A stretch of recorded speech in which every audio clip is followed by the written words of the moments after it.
Graduates, stand up. The People's Electric Law School class of 2023. Stand up. Stand proud. Be seen. Irfa'u raskum. Look around. All eyes are on you because this is your day to shine, to glimmer and shimmer in the limelight of praise by those who love you, your parents and your partners, sus hermanos y sus niños, Geddo, Weteta, who have sacrificed in countless ways to make today happen for you. Thank you. Alf shukran. Muchas gracias a nuestras familias.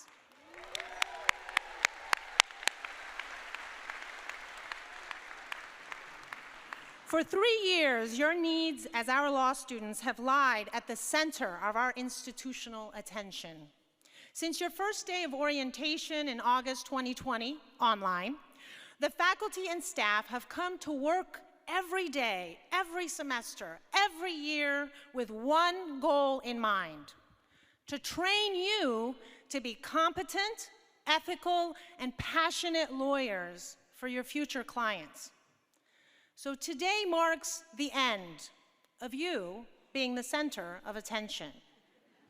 Your needs, your feelings, your desires can no longer take precedence as you embark on your legal career. Today marks the beginning, indeed the most transformative beginning of your career, when you must shift your focus to your client.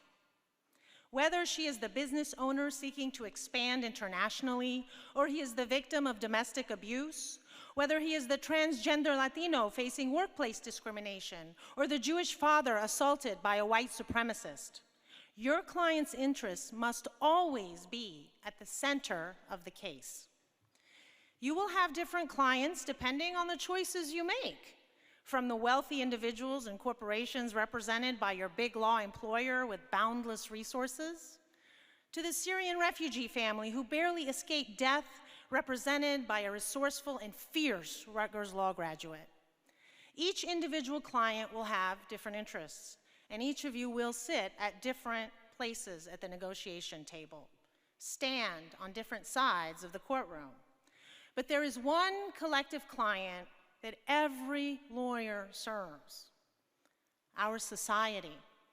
Each one of us on this stage and each one of you today serves our society throughout our entire legal careers, regardless how novice or seasoned. Whether we are in the private or the public sector, whether we earn thousands or millions of dollars a year, we, the lawyers, are the guardians of our society's democracy. We, the lawyers, are responsible for ensuring the rule of law is a reality, not merely an aspiration. A responsibility that, if carried out to its fullest, will most certainly earn the ire of the rich and powerful when their interests do not align. How seriously we take our jobs as litigators, prosecutors, public defenders, elected officials, judges, and professors determines whether our fellow residents take the law seriously. But practicing law is not enough. Our willingness to expose how law internalizes our collective biases determines whether our society will continue down the dangerous path of a nation comprised of different justice systems, different Americas, different realities on the same soil. The home of the brave and the land of the free for those we are socialized to humanize. The land of oppression and humiliation for those that our media, our government, and our laws dehumanize as the other. Now, to be sure, these challenges are not new. Like in the past, immigrants are still the convenient scapegoats for all problems in society. Last century it was the Chinese and Japanese excluded and interned. Today it is Muslims banned, Central Americans expelled, and our brave dreamers trapped in a state of precarity. and we still revile the poor. But how the law contributes to these challenges today is different in important ways. Earlier generations of lawyers lived in a society where sexism was overt. Explicit racism was acceptable in mainstream circles. Today, the structures of inequality that are all too visible to its victims, while invisible to its beneficiaries, are embedded in a colorblind meta-narrative, one that releases us from responsibility and self-reflection.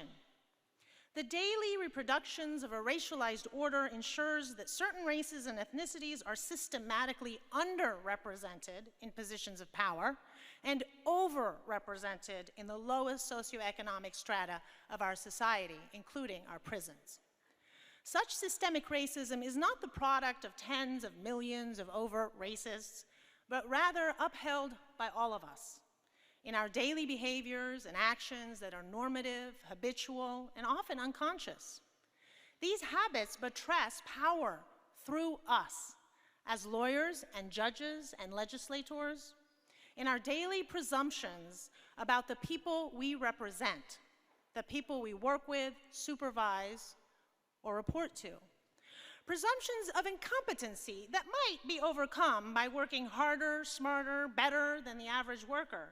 Never mind that the grit and determination that got them across oceans, over mountains, leaving all that is familiar to them, their homes, their families, is in and of itself proof that they are increíble, los inmigrantes, el muhajirun.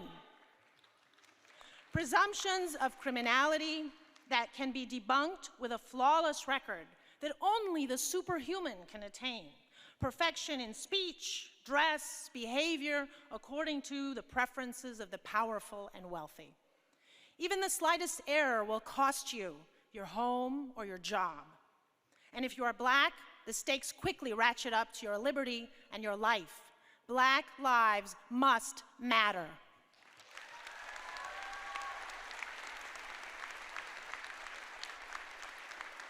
Presumptions of irrationality and poor judgment because you dare to feel sadness and outrage at the glaring difference between the America described in your middle school books and the America you live as a woman. Second-guessed, mansplained, overlooked for the promotion for rejecting the false choice between a family and a career. Presumptions of disloyalty because you dissent, because you resist American exceptionalism that explains away the murder of Black men by the people sworn to protect us. Because you condemn our government for killing millions of Arabs and Muslims in the name of spreading democracy around the world. Surveilled, harassed, and investigated for believing that freedom of speech extends to Palestinians.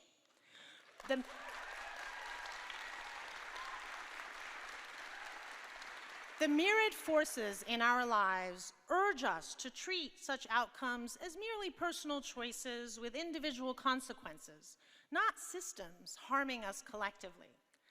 I hope that the past 3 years of learning under the guidance of the outstanding faculty at Rutgers Law School has imparted on you that we, the lawyers, cannot afford to turn a blind eye to the myth of individualism. Our relationship with our society, which is a constellation of systems, is uniquely influential. Our profession plays a pivotal role in creating and enforcing a system of laws that empowers some while oppressing others. Laws that do not require equal pay for equal work, causing white women to earn on average 82 cents for every dollar that a white man earns. Black women to earn 63 cents for every dollar, and Latina women to earn 58 cents for every dollar.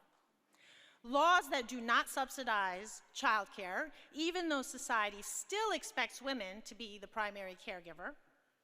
Laws that deny women their full reproductive freedom and bodily autonomy, which disproportionately harms women of color. Laws that criminalize the very presence of Black bodies in white spaces, nuisance laws, loitering laws, doctrines of racial incongruence. Laws that allow the government to separate children from their parents simply because they are undocumented or poor. We live on the same soil, but we experience different Americas. An America that liberates, another that imprisons with cruelty. An America that values life while killing the other with indifference. An America that welcomes some refugees with open arms while deporting others callously. An America that enriches the privileged while entrapping racial minorities in cycles of poverty. These different Americas are propped up by laws and policies that make it easier for most white and affluent people and communities to isolate themselves in neighborhoods that are largely physically separated from communities of color, marked by joblessness, concentrated poverty, environmental hazards, disease, and violence.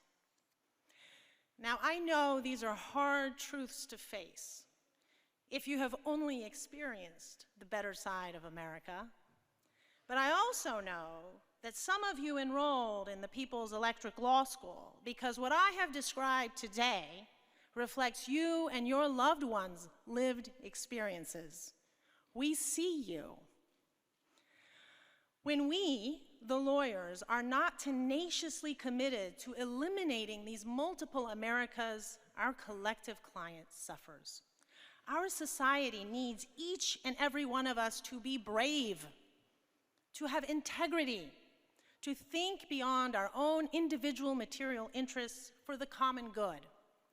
To do that, you must continue to ask tough questions that you explored during your legal education here with us. Is there a single justice system for all, or multiple tiers of justice that deteriorate the further away a person is from whiteness, heterosexuality, middle class status, and Judeo-Christian identity? Can our democracy survive if money equals justice? Can our legal system retain its legitimacy if money grants access to the powerful, who in turn uphold a justice system inaccessible to low-income communities? And can we create a legal system that humanizes all of us, where we get second chances when we make mistakes and values each of our lives equally? And perhaps the most important question of all that you must ask throughout your career, from the first day until the very last: what am I, the lawyer, going to do about it? The answer is simple: care. Care about the state of our society. Whether you choose to use your talents to represent those living in the worst side of America, or give your money to fund our colleagues who have chosen to work in the trenches, our society needs you to care about it. To care that we do not all live in the same America, in large part because of our legal system. To care that law is more often used to uphold systems of oppression than tools of liberation. Today, on one of the most important days in your career, I challenge you, our newest members of this noble profession, after you pass the bar in July, inshallah,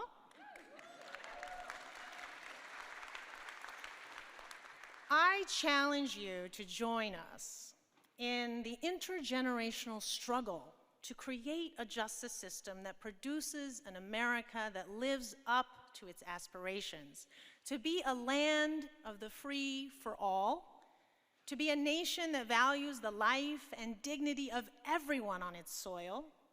For we, the lawyers, are the foundation on which justice stands. People's Electric Law School class of 2023, be bold, be fierce, and be the change we have been waiting for. Thank you.